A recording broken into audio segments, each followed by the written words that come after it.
Rahman Rahim. Suhail Zubair tech solo soft channel की जानब से CS403 GDB सोल्यूशन स्प्रिंग 2020। जी तो दोस्तों, इसमें हमें एक क्राइटेरिया दिया गया है। क्राइटेरिया ये है कि आप डेटाबेस डिज़ाइनर हैं और मल्टीनेशनल कंपनी में आप काम करते हैं। The company has different department such as production, finance and sales ETC। तो आपको करना क्या, एक ऐसा डेटाबेस डिज़ाइन करना है जिसके अंदर ये जो इन क्राइटेरिया को फुलफ़िल करता हो, या जिसके अंदर ये करैक्टरिस्टिक्स हों। कौन सी? जो आपका डेटाबेस है वो जितने भी ऊपर डिपार्टमेंट्स हैं सब में शेयर हो। Data integrity of database must be maximum, ये मैं समझाऊंगा हर बात। Data redundancy must be minimum. Database में be transparent. The data management, modification and backup must be easier. अब इस क्राइटेरिया को, इस करैक्टरिस्टिक्स को मद्देनज़र रखते हुए बताएं कि डिस्ट्रीब्यूट डेटाबेस सही रहेगा या सेंट्रलाइज डेटाबेस सही रहेगा। चलें दोस्तों, इसके सोल्यूशन की तरफ चलते हैं। अच्छा, सोल्यूशन से पहले मैं आपका सिर्फ 1 मिनट लूँगा। आपको एक बात बताना चाहूँगा। मैं गवर्नमेंट कॉलेज का लेक्चरार हूँ।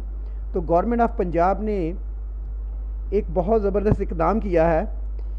रोज़गार टेक्निकल के नाम से कोर्स लॉन्च कर रहे हैं। ये कोर्स फ्री ऑफ कॉस्ट है। ऑनलाइन एडमिशन होगा, ऑनलाइन क्लासें होंगी, जस्ट लाइक VU। इसमें स्टूडेंट को हम एंगेज करेंगे जूम के ऊपर। 4 घंटे की मैक्सिमम क्लास हुआ करेगी। इसके अंदर हम आपको PHP, MySQL, जावा, HTML, CSS, वर्डप्रेस और फ्रीलांसिंग टेक्निक सिखाएंगे। वर्ल्ड बेस्ट 6 साइट जो हैं फ्रीलांसिंग की, उसके ऊपर अकाउंट क्रिएट करना, वहाँ पे बिड करना, प्रपोजल राइटिंग, ये सारा कुछ सिखाएंगे। और ये बिल्कुल फ्री ऑफ कॉस्ट है। आपको अपने ही घर में बैठ के इसकी तैयारी करनी है। ऑनलाइन एडमिशन फॉर्म है जिसका लिंक आप मुझसे, मैं आपको व्हाट्सएप ग्रुप का लिंक शेयर कर दूंगा, वहाँ से मुझसे रब्ता कर सकते हैं। फेसबुक ग्रुप में रब्ता कर सकते हैं, व्हाट्सएप में मुझसे रब्ता कर सकते हैं, वहाँ पे मैं इसका लिंक शेयर कर दूंगा। इंटरेस्टेड कैंडिडेट रब्ता कर सकते हैं। बेहतरीन कोर्स है। हम बहुत सारा कुछ इसके अंदर सिखाएंगे आपको, जिससे आप घर बैठ के फ्रीलांसिंग कर सकते हैं। घर बैठ के कोर्स सीखें फ्री ऑफ कॉस्ट, और फिर घर बैठ के ही फ्रीलांसिंग करें और पैसे कमाएं इंशाल्लाह अल्लाह के हुक्म से। चलिए दोस्तों, अपने सोल्यूशन की तरफ चलते हैं। मैंने क्या किया कि आप लोग सेम डेटाबेस ना यूज़ करें, मतलब सेम डेटाबेस से मुराद जो मैं लिखूँगा वही आप ना यूज़ कर लें। मैंने दोनों को कंपेयर कर दिया है, डिस्ट्रीब्यूटेड डेटाबेस को भी और सेंट्रलाइज्ड डेटाबेस को भी। आप क्या करेंगे, आप इसको अपनी वर्डिंग में लिख लेंगे। आप इसको अपनी वर्डिंग में लिख लेंगे ताकि कोई नकल केस ना बने। ठीक हो गया? मैं समझा दूंगा, क्लियर कट बता दूंगा। तो आपने लिखना अपने अल्फाज में, आप इसको पैराग्राफ की फॉर्म में लिखेंगे ताकि नकल केस से बचा जा सके, ऑटोमेटिकली बचा जा सके। अच्छा, उसने कहा share data in different departments. Centralise database की सूरत में भी डाटा शेयर हो जाएगा सब डिपार्टमेंट्स में, और डिस्ट्रीब्यूटेड डेटाबेस की सूरत में भी डाटा शेयर हो जाएगा तमाम डिपार्टमेंट्स में। ये क्लाइंट सर्वर मॉडल है सेंट्रलाइज्ड डेटाबेस्ड। एक सर्वर होगा, बाकी सब उसके क्लाइंट होंगे। ये डिस्ट्रीब्यूटेड जो होता है, इसे नेटवर्क की ज़रूरत होती है क्योंकि एक सर्वर नहीं होता डिस्ट्रीब्यूटेड डेटाबेस में। डिफरेंट सर्वर्स के ऊपर आपका डाटा पड़ा होता है जो कि थ्रू नेटवर्किंग आपस में कनेक्ट होते हैं। क्लियर हो रही है ना बात? आगे चलते हैं। Data integrity. अब डाटा इंटीग्रिटी क्या होती है मैं आपको एग्जांपल से समझाऊंगा। आप फील्ड बना लेते हैं। आपने कहा जी यहाँ पे नेम आएगा, फादर नेम आएगा, CNC आएगा। अब CNC या नेशनल आइडेंटिटी कार्ड नंबर की जगह पे कोई फ़ोन नंबर लिख दे। जब आप डेटाबेस डिज़ाइन कर रहे हो तो आपने डाटा इंटीग्रिटी का ध्यान रखना है कि जो फील्ड है उसमें उसी तरह का ही डाटा आए। मेरी ख्याल बात समझ गए हैं। नाम में आपने ध्यान रखना है कि वहाँ पे कोई डिजिट्स ना लिखे जाए। ये चीज़ आपकी डाटा इंटीग्रिटी कहलाती है। क्लियर हो रही है ना बात?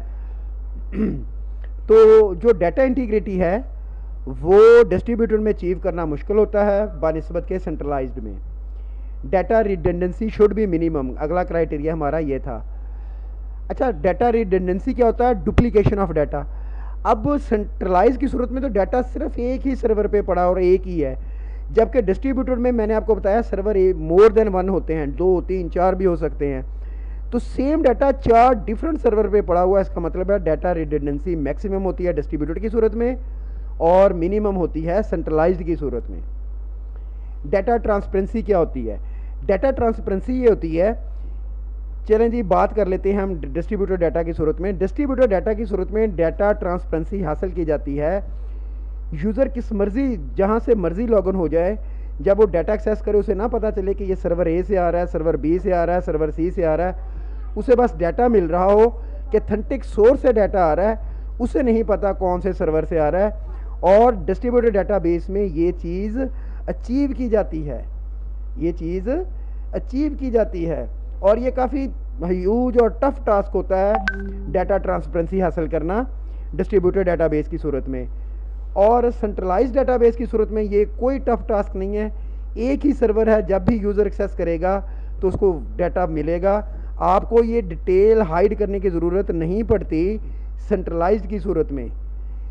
जबकि डिस्ट्रीब्यूटेड डाटाबेस की सूरत में आपको ये सारी कम्प्लेक्सिटी हाइड करने की ज़रूरत पड़ती है कि यूज़र को लगे कि कोई सिंगल, असल में उसको व्यू आपने ये देना होता है कि ये किसी एक सिंगल सर्वर से डाटा आ रहा है, मतलब जस्ट लाइक सेंट्रलाइज्ड डाटाबेस से डाटा आ रहा है। तो डिस्ट्रीब्यूटेड में ये एक टफ टास्क है, जबकि सेंट्रलाइज्ड में कोई टफ टास्क नहीं, क्योंकि डाटा ही एक सर्वर से आ रहा है। Data management, modification and backups अगला क्राइटेरिया हमारा ये था। अच्छा, डिस्ट्रीब्यूटेड में डिफरेंट जगह पे सर्वर है, server A B C D, तो आप सोचें उसमें अगर मॉडिफिकेशन आपको करनी है तो चारों सर्वर्स में करनी है, बैकअप्स लेना है तो चारों सर्वर का लेना है, चेंज करनी है तो चारों सर्वर्स में करनी है। तो बड़ा मुश्किल टास्क होता है data management and modification distributed database की सूरत में। सेंट्रलाइज्ड डाटाबेस की सूरत में डाटा मैनेजमेंट, मॉडिफिकेशन और बैकअप्स वेरी इजी टास्क, क्योंकि एक ही सर्वर है, उसी के ऊपर आपने बैकअप्स लेना है तो एक ही सर्वर का लेना है, चेंज करनी है तो एक ही सर्वर पे करनी है, मैनेजमेंट बहुत ईजी होती है।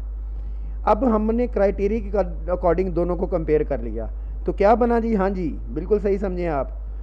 According to the above discussion, my point of view और suitable database for the said organization is centralized database. That's it.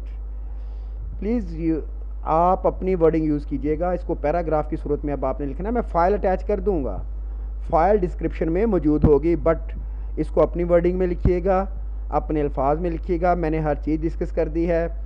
Best of luck for your GDB and your final term exam. मेरी ये add ज़रूर देखिएगा। Government of Punjab का इनकलाबी इकदाम है ये कि आपको घर बैठे ट्रेन किया जाए, फ्रीलांसिंग सिखाई जाए। फ्रीलांसिंग सिखाने के साथ साथ आपको वर्डप्रेस, PHP, MySQL ये सारी चीज़ें भी सिखाई जाएंगी। मैक्सिमम 4 घंटे की क्लास होगी, जूम के ऊपर आपके साथ इंटरेक्शन होगी। एडमिशन फॉर्म का लिंक मैं शेयर कर दूंगा, और जो भी लेक्चर हुआ करेगी उसकी वीडियो भी यूट्यूब पे अवेलेबल हुआ करेगी। Thank you very much. अल्लाह हाफिज़।